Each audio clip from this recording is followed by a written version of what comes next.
Hey, what's up, Doc? It's cold out. It's damn cold out. We've been in here for like 15 minutes waiting for the car to heat up. The thing is, every time we're like, fuck, it's cold. God, it's with the wind chill today, it's like 1 degree in Springfield.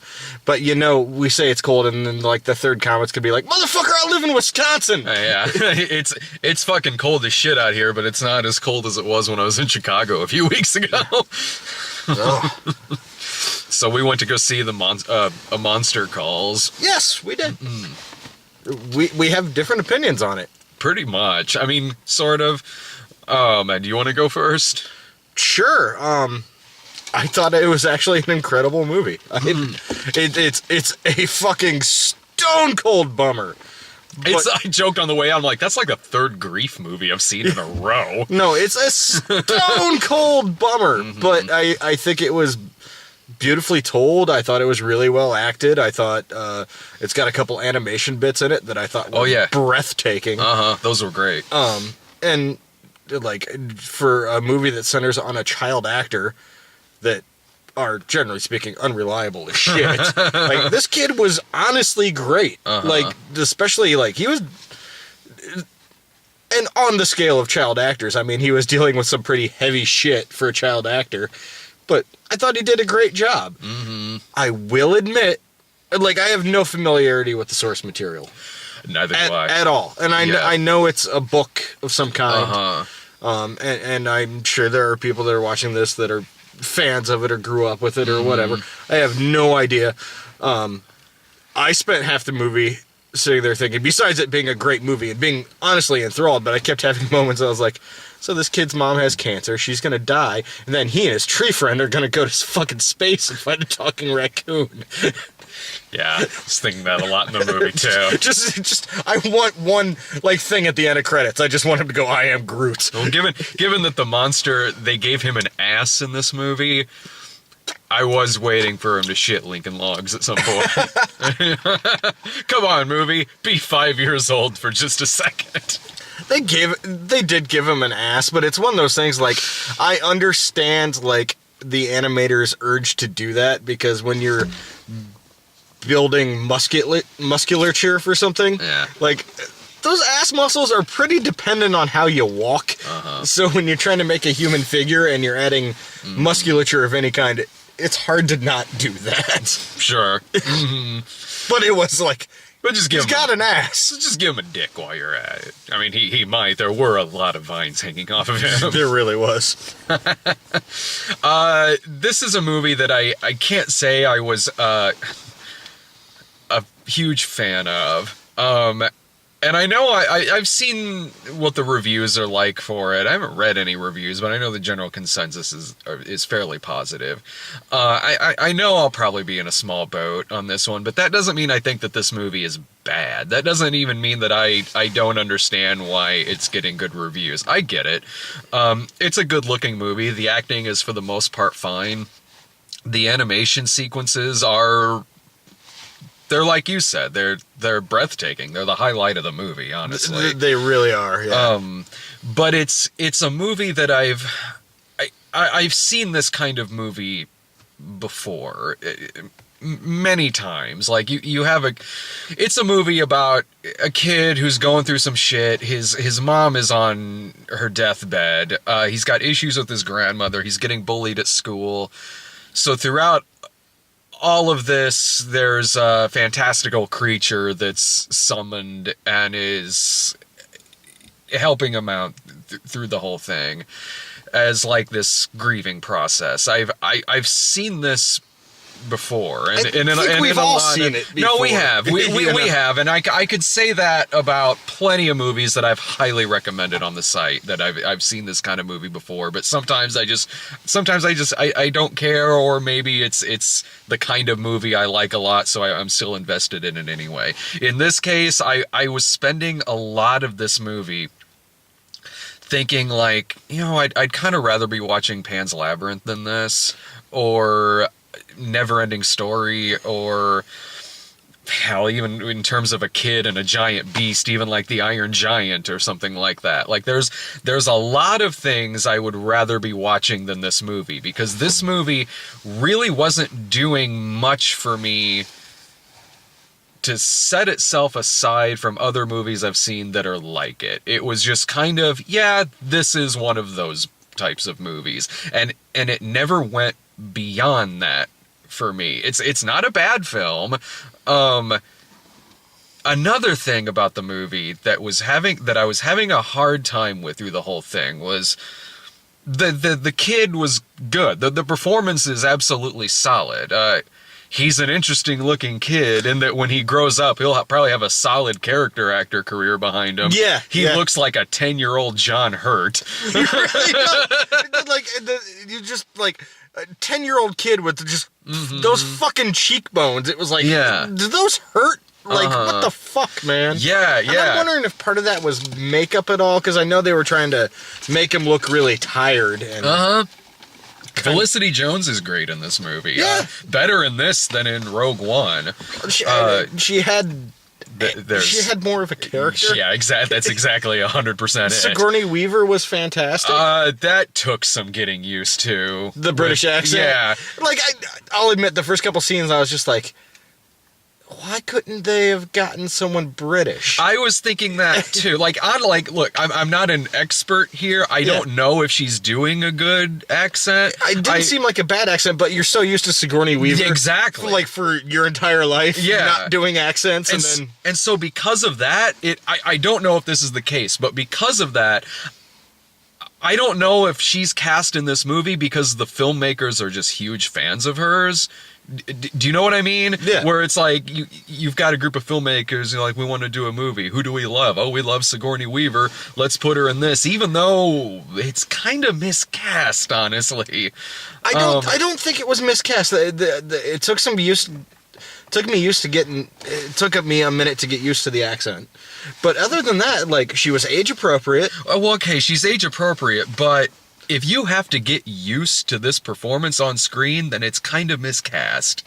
But that's the thing too. It's one of those things that's more our perceptions of as people that watch a shit ton of movies with Sigourney Weaver in it. Yeah, but you could be somebody who hasn't seen a shit ton of movies and you know who Sigourney Weaver is. Yeah, but I still think she did I'm not saying she did bad. I'm not. By the end of the movie, I didn't even think about it. I just because there's some heavy shit going on at the end of this movie, and she nails the emotional part. No, she does. She absolutely does. But the fact that you kind of have to get used to that to the point to where it's something that's taking you out of the movie. It didn't. I just had a brief moment of like, like, yeah. But it didn't take me out of the movie at all. It was just kind of like, I've never seen her do that before. Okay, sure. That's what it was for me. It could be a lot worse. It could be a lot worse. Fucking worse. But I'm sort of like you. I'm like, well, what you said a second ago, which is like they could have maybe just gotten somebody British to play this part. Easily could have. Yeah. And they could be huge Sigourney Weaver fans, and it could be Sigourney Weaver really wanted to do this movie. Or maybe she was better than the other people who auditioned. No, and that could totally be it. And that's, it's... And this movie, like, yes, you have Liam Neeson doing the voice of the monster, but there's no other real star power in the movie. I mean... Like, I really like that. Who's the actor who plays the dad? I don't know, but he was great. He's great, and he's an actor who I've seen him in other shit. He's in other shit, and he's one of those guys who it's like, I want this guy to really take off, but he unfortunately kind of, this movie aside, because this movie is getting great reviews. Like, he's in Ben-Hur, the new one, where it's like, man, dude, like, man, I want you to end up in something that really puts you out there. It's kind of like how I felt about like Joel Edgerton for a while. It's like, come on, motherfucker, make a good one. Or Barry Pepper. Yes. Yeah, like, exactly. Oh, God damn it, Barry Pepper, I love you. Why are your best performances the first 4 movies and then a bunch of TV shit? Like, why can't you make another good movie? Yeah, dude, totally. Exactly. But I mean, maybe this will do something then, because like I don't know how this will do at the box office, but it's getting solid reviews. But another, and he got a weird role. He's definitely like absentee weekend dad, but he's not a bad dude. He's honest. No. He's doing what he can, given the fact that he lives in another country. Yeah. But my thing about this movie, and it's one thing I was having why this movie wasn't, one of the reasons this movie wasn't really clicking for me that much was the acting in terms of the kid is fine. I really honestly did not like this kid that much. The character. No, he wasn't. Well, I'm like, he was a little shit, but you know what? At the same time, and I think one of the reasons maybe the movie clicked with me was, you know, when I was that age, I went through some rough shit. Yeah. And honestly, like, I really wish this movie existed when I was fucking 10 years old. And I would have fucking watched this every goddamn day. Yeah. My mom didn't die. My mom's alive. I just want to clear that up. I just went through some shit. Yeah. And honestly, like, while I was watching this movie and while I was thinking in my head that I'm not really enjoying this, there was never a part of me that was this isn't like Collateral Beauty. Like, there was never a part of me where I was thinking, like, I would never recommend this I would never recommend this to somebody going through grief. In my head, I was thinking, like, maybe if someone is in this kid's position, like, they could probably, they could get much more out of this movie than I could. Which is not the case with Collateral Beauty. Like that was a movie I was like, but also, I saw another movie Manchester by the Sea, which also deals with grief, which I thought was a way goddamn better movie than this. The movies are night and day in terms of other things. Well, and I mean, and I didn't see that with you because I was unavailable that day. It was the holidays, man. Like, and I really want to see that movie. But at the same time, it's like you also just saw a really good movie about grief and a really shitty movie about grief. And this one is somewhere right in the middle. And this is your third one. So it's also one of those burnout things too, maybe. Like, because I know you're objective to a fault, but I love superhero movies. And if I watch 3 in a week, the third one, I'm like, I don't fucking care anymore. I've seen it. I don't know if I'm objective to a fault. Have you seen my list of favorite movies? You know what I mean. I do. You know what I mean. I know what you mean. You're objective to your tastes. Yeah, exactly. Like, so my thing with this kid, where it was like, I get it, man. I mean, you're getting bullied at school. You are going through some shit. But there was a little too much in the way of, like, temper tantrums, not having respect for anyone, not really caring that much for anyone other than his mom, of course, not caring about anyone else's feelings, really. His almost Veruca Salt-esque temper tantrums in this, it got to be much. Like, it got to be to the point to where it's like, your movie, it's reaching the point where I'm not feeling bad for a kid who is going through this. I'm feeling bad for everyone else in the movie, Sigourney Weaver, the dad, and other people, because they have to go through losing an ex-wife, losing Sigourney Weaver's daughter, and also this nightmare of a kid. Well, and that's, to me, that's kind of what the crux of the movie is about. No, that is what a nightmare it is to be a kid and deal with grief. And I think that's the reason I connected, because I dealt with this shit. And when you're 9, 10 years old and you're dealing with something that heavy, the instinct is to, immediately blame yourself for it. Yeah. Which is the worst feeling in the world. Yeah.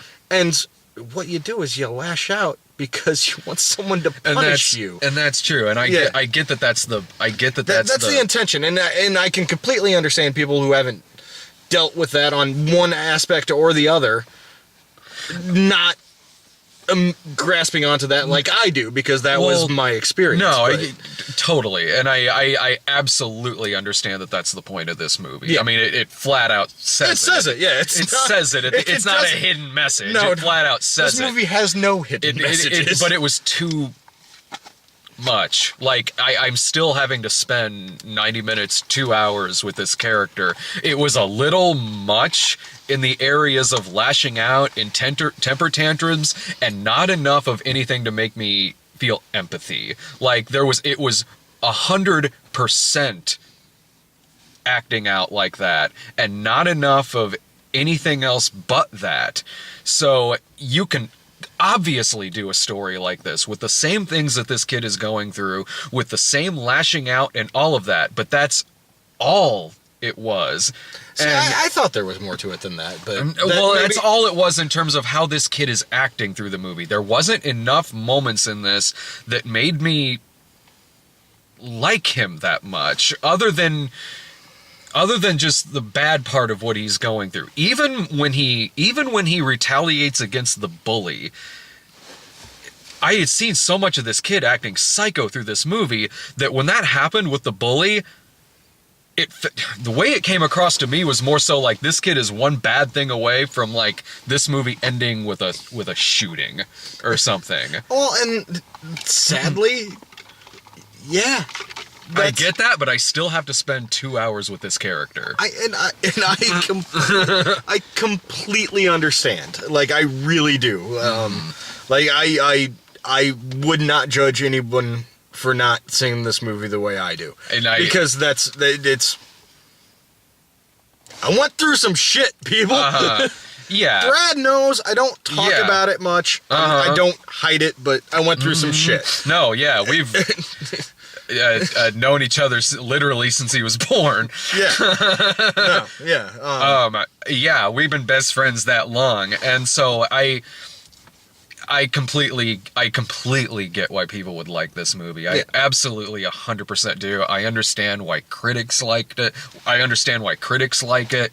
I understand why you do. I totally get it. It was there was just some things about it that I just didn't. And I don't know. I completely understand that, because I could, if somebody went and watched this movie and came to me and they're like, I fucking hated it, I would just go, right on. I know I didn't hate this movie. I know you didn't, but if someone said that to me, I'd be like, and I know why, and I understand, and that's okay. Yeah. It's one of those. Because also another thing, too, like, before I forget, like, when you're not really 100% invested in what's going on in this, meaning, like, I was never loving this movie or really even liking it all that much. The monster, when he shows up, he tells you everything that's going to happen in the movie. Yeah. He comes out and says, I'm going to give you these stories. You're going to have this moment at the end. He tells you, it's... Like, I understand a movie like this it isn't supposed to have twists in it necessarily, but it's book. Yeah, like it's not really supposed to be an unpredictable film, but it is a very predictable film. Oh yeah, because the character comes out and tells you everything that's about to happen, and when you're not 100% really on board with this movie, you are. In my case, I was sitting there going, okay, when's the next thing gonna happen? And now when's the next thing gonna happen that he said was gonna happen? So it's sort of like you've already kind of outlined this maze that you're going through, and I'm sort of just waiting to get to the end. So I'll admit, there was one point in the movie where I was really disappointed. Like, in this movie? Yes, where I was honestly disappointed. Because he says, I'm going to tell you these 3 stories. And I didn't expect it. So the first story he's telling him, and that animation starts, and I was just gobsmacked by it. Well, that was great. And then the second one. And then he gets to the third story, and there's no fucking animation, and I was like, God damn it! Dude, seriously, I thought I missed something. Like I did too. I thought, like, because I had to go to the bathroom a couple of times, so I was like, I was only in there for like 10 seconds. No, yeah, his third story was just very brief, and that's when he beats the shit out of the kid. It's just like, but I wanted like another beautiful animated sequence. Something had to get cut from the budget. Yeah. Or that's the way it is in the book, and I don't. I've never read it, man. Well, and that's kind of the problem sometimes of going into like an adaptation, and it could be a very loose adaptation for all I fucking know, but with no knowledge of, the thing. Right. Do you highly recommend this movie? I highly recommend. I thought it was an amazing movie, but at the same time, it's one of those things that, like, it is a stone cold bummer. Like, don't go see this to have fun. Sure. Like, this is a stone cold bummer, and if I think this is one of those movies that's gonna have a following for a long time. So yeah. I don't think it's going anywhere. It's not gonna be in the theaters very long. Who knows? Yeah. I don't know. But it's one of those things that, like, if it sounds like something that you'd enjoy or it would do you some good or could be cathartic for someone you know, then absolutely go see it. But I took more to Manchester by the Sea than this film, even in terms of its characters and its writing Casey and Affleck, everything. who's a fucking treasure. Oh yeah, and both movies have a character that's going through a loss of a family member. In that movie, it's the kid's dad, and in this movie, it's the kid's mom. And I thought Manchester by the Sea did that a lot better and a lot more three-dimensional than this film. Well, how old is the kid in Manchester by the Sea? That's another thing too. He's like, an older. He's like 17. Yeah, that's a fully formed person. Yeah, you know. And honestly, and tonally, they're both wildly different movies. It's just there. I mean, look, whether you choose this or Manchester by the Sea, you're getting off way better than fucking Collateral Beauty. Gee, fucking Christ. So in terms of me, of my own, of how I feel about this movie, my own tastes, whatever, I would put this for me, like, I would put this as a rental, but like you said, like, if you're really taking to what you've seen of this movie, to the plot, and you think you could really identify with this film and the themes and everything that's going on in it, you'll get a lot more out of this movie than I necessarily would. For the everyday viewer, I would say, this is a rental. Like, this isn't a necessary theater experience. Although I would like to see this movie make money, because I don't even know who directed this movie, but I thought it was so beautifully directed. I'd like to see that person make more movies. It is. It's a good looking movie. It's a really good looking film. So I would personally put it at a rental, but like, I wouldn't begrudge somebody who wants to go see it in theaters necessarily. That's just more so my take from it. I mean, look, it's gonna be better than Underworld Blood Wars. Watch that be like the best movie of the fucking year. Watch that movie also be about grief. She loses her fucking werewolf boyfriend or what the fuck ever. I don't know. I think he was gone after the second movie. He dies. I think he died at the beginning of the fourth one, and it wasn't Scott Speedman. They had to get a stand-in or some shit. I just, like, Sarah and I just moved, and, like, so while I'm packing shit, she was watching movies holding the baby, because that is a full-time fucking position. And she watched Underworld. And I was like, I forgot this movie was really dumb, but kind of fun. I barely remember the first. I remember all of those movies going in one ear and out the other. Oh, no, that's exactly what it is. I couldn't even tell you the plot of it, and we just watched most of it a few days ago. The first one? Yeah. Well, yeah, I'm sure the first one probably holds up better than... I don't know if it holds up, but I'm sure it's better, easier to sit through than the sequels. Yeah. Although, wait, I do remember kind of getting some, like, fun enjoyment out of the prequel movie, The Rise of the Lycans, the one with a lot of Michael Sheen in it. Yes, I'm sure. Well, Michael Sheen's fantastic. Yeah. He's claiming he's retiring from acting. No, he said... Sad. No, he clarified that. Like, and so did commenters too when we brought that up. No, he is, like, kind of gonna be a little more politically active, but he's still gonna act. Okay, thank God. Yeah, right, dude. The world needs Michael Sheen. It really does. Because every time he's on screen, it's just like, all right, guys, get ready. He's fucking batting for the fences. All right, well, I got it before the battery runs out. I got to head in and see Hidden Figures. I'm going the fuck He's home. going home. See ya. Bye, guys.